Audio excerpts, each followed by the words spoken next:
Quina línia d'autobús agafaria? Com reciclaria? Com pagaria el parquímetre?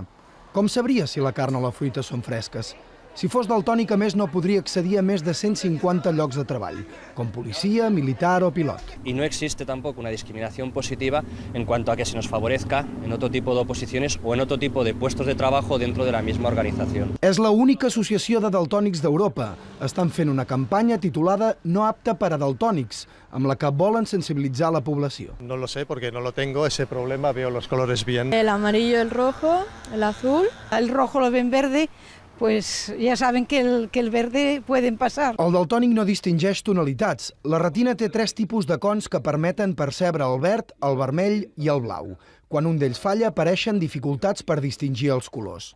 Per diagnosticar-lo s'ha de fer un test de colorimetria. Afecta el 8% dels homes i el 1% de les dones. A tot l'estat hi ha uns 2 milions de daltònics. Actualment existeixen ulleres i lents de contacte que en més del 80% dels casos corregeixen l'anomalia. Producen un bloqueo de las longitudes de onda que el daltónico no ve para potenciarlas de manera que pueda percibir los colores con mayor nitidez. El daltonisme no és una malaltia, sinó un defecte genètic i, a més, hereditari.